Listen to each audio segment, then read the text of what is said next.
Chemistry video lessons. How to determine the percent yield of a chemical reaction.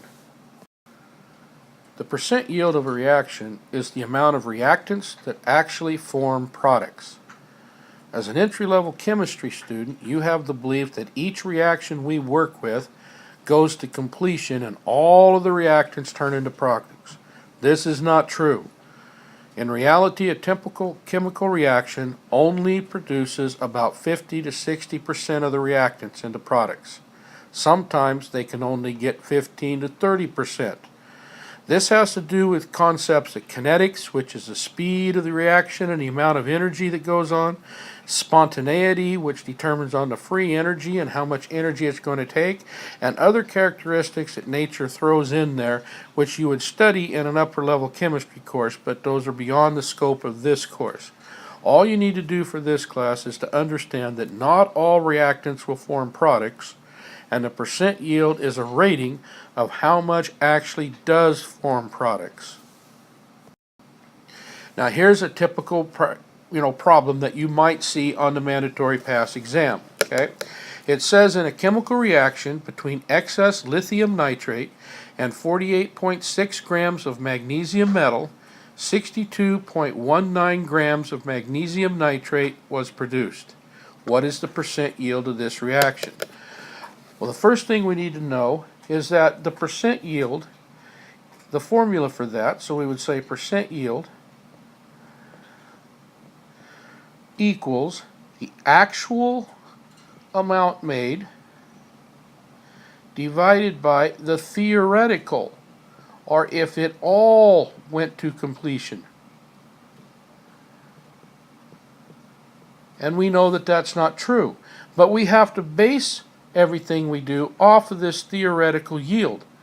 So I'm usually always going to have to create a balanced chemical equation and determine how much would be made if all of it went to completion.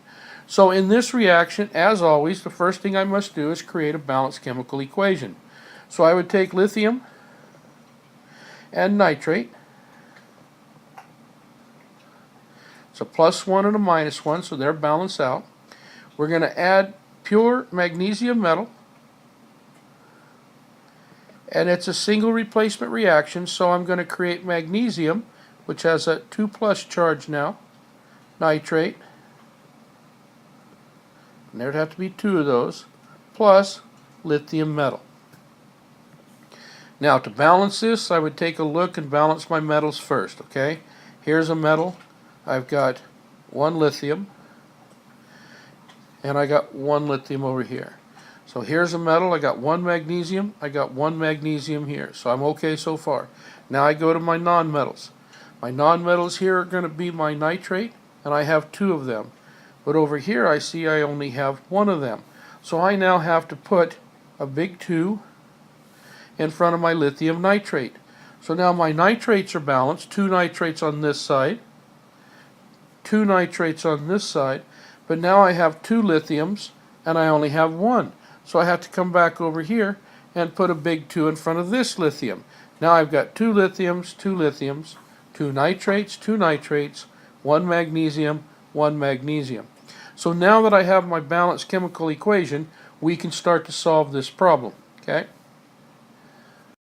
So once again, we take our balanced chemical equation up here. We have lithium nitrate plus magnesium creates magnesium nitrate plus lithium metal. We ended up with 2 here and 2 here. Okay?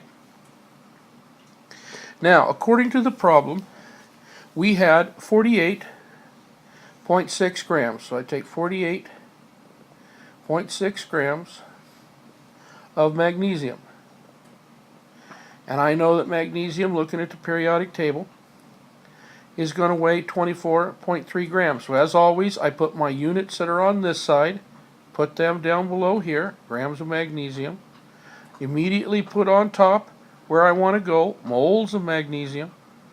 Okay, 1 mole, 24.3 grams. Put my other fence post in here. Now I've gone from grams of magnesium to moles of magnesium. And they gave me, as we talked about, 48.6 grams of magnesium. But the question was, how much of my magnesium nitrate was made? So if I look at this, I put what I want on top, moles, magnesium nitrate. I put underneath moles of magnesium. Whatever was in this box, remember, goes down into this box. If I look at this, this is a 1-to-1 ratio. So right off the bat, it doesn't make any difference. It's 1-to-1. How many moles of magnesium I make, I'm going to make that many moles of magnesium nitrate. Okay? I look and I add all of this up over here so I can figure out exactly how much is in a mole. And I can find out, okay, that in 1 mole of magnesium nitrate weighs 100.3. Let me check my calculator here. That would be 100.3 grams. Okay? So I got moles of magnesium nitrate here. Moles of magnesium nitrate here is canceled out. This is canceled out. These are canceled out. If I do my math, I take 48.6 times 1 is 48.6. Divided by 24.3 gives me 2 moles. 2 moles times 1 is 1, or is 2, divided by 1 is 2, times 100.3. So I'm going to create 200.6 grams of magnesium nitrate. Okay? Now, as we talked about, percent yield is actual over theoretical. This that we just created here, by saying everything went to completion, is the theoretical. Okay? This is the theoretical. And this is what we usually always have to calculate out. So if we remember, our formula is percent yield equals actual divided by my theoretical. And I'm just going to put theory here, okay? So, according to our chemical equation, if we remember back at the start of this problem, we had 48.6 grams of magnesium. We should have been able to create 200.6 grams. But according to our problem, if you remember back and we look at it, it said that the actual was 62.19 grams. That's what was given to us in the problem. The theoretical goes down here, 200.6 grams. So when I divide those two, I come up with a number of 0.3, basically 0.31, 0.33, okay? So I come up with a number of 0.31, and we'll say some change type deal, but that's okay. Now, you could either leave the answer like this, or you could multiply it by 100, and it would equal 31%. And that would be the percent yield of this reaction. Now, there are other times they will give you the percent yield, and you have to be able to calculate what actually was created. So in this question, in a reaction between 85.73 grams of copper 2 nitrate and a solid iron bar, iron 3 nitrate was created. How many grams of iron 3 nitrate were created if the percent yield was only 72.3%? So now I'm going to take, and remember, percent yield equals actual over theoretical. So if I take that, what I have now is I have 72.3%, and if we divide that by 100, you would end up with 0.723, just make sure you remember that, equals actual, I don't know what it is.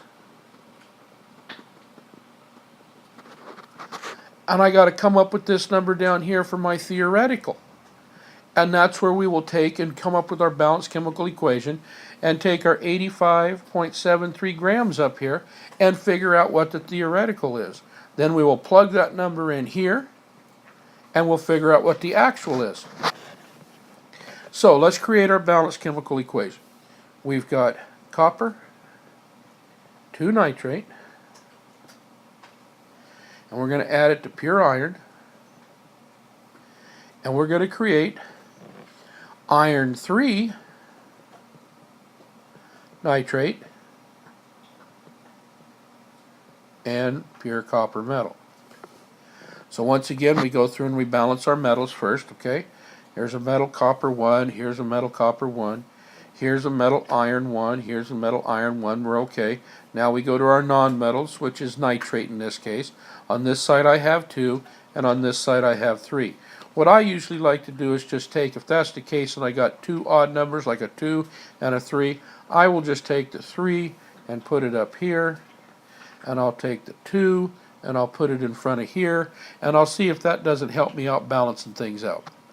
So now I've got 3 coppers here and I only have 1 here. I got to put a 3 over here. Okay? 3 coppers, 6 nitrates. Okay? 3 coppers, 2 times 3 is 6 nitrates. 2 irons, got to put a 2 up in front of here. So here's my balanced chemical equation. The next thing I know I got to do is I got to figure out, before I even get into my calculations, what is the molar mass of iron 3 nitrate. So if we add up 1 iron, 3 nitrogens, and 9 oxygens, that's going to come up to, let me see what my calculator shows me to do here. Iron 3 nitrate is going to weigh 241.85 grams. So this one here weighs 241.85 grams per mole. And I'm going to need that. Okay? Now I've been given 85.73 grams of copper 2 nitrate, so I'm going to need to figure out what is the molar mass of that. And by adding up 1 copper, 2 nitrogens, and 6 oxygens, I come up with 171 point, look at my calculator here, 5 grams per mole. So now I can start to do my problem. First thing we're going to do before we turn the page, because I'm running out of room here, is let's figure out how many moles of copper 2 nitrate we have. So we start with 85.73 grams of copper 2 nitrate. Draw my fence line, first pole. First thing I'm going to do is put my grams of copper 2 nitrate over here underneath. Okay, and I want to go to moles of copper 2 nitrate, so I put it on top, and I know that 1 mole, and we already figured out, was 171.5 grams. So if that's the case, and I take 85.73 times 1, okay, and then divide that, I'm going to get 0.5 moles, okay?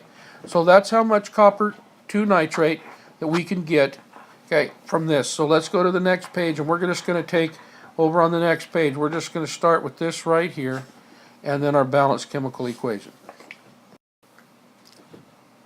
We've got our balanced chemical equation up here at the top. So we'll put our copper 2 nitrate plus iron metal, and this was 3, and this was 2,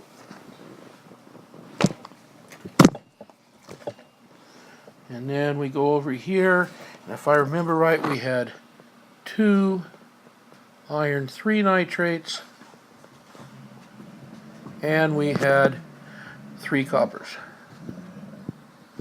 Okay, so now that we get down here, we know that we had 0.5 moles of our copper 2 nitrate,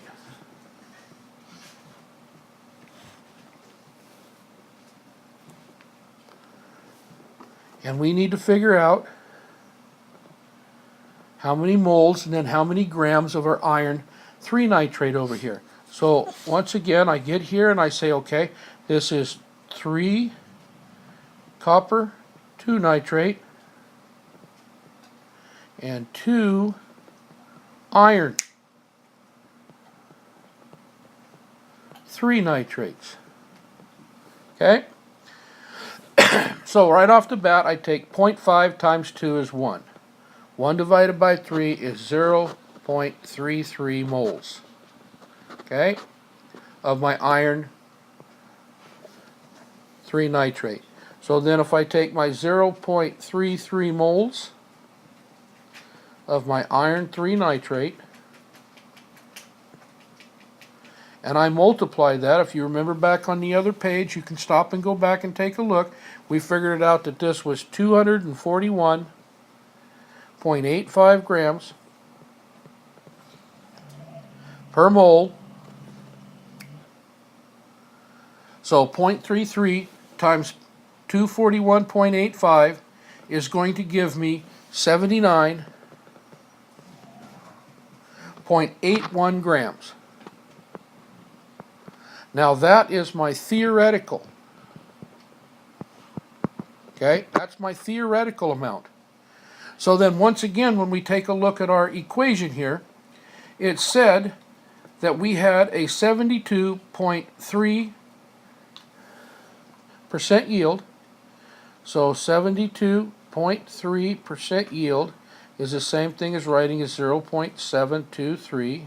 Okay, so I'm going to put that in my equation here. 0.723 equals the unknown that we're trying to figure out over 79.81 grams.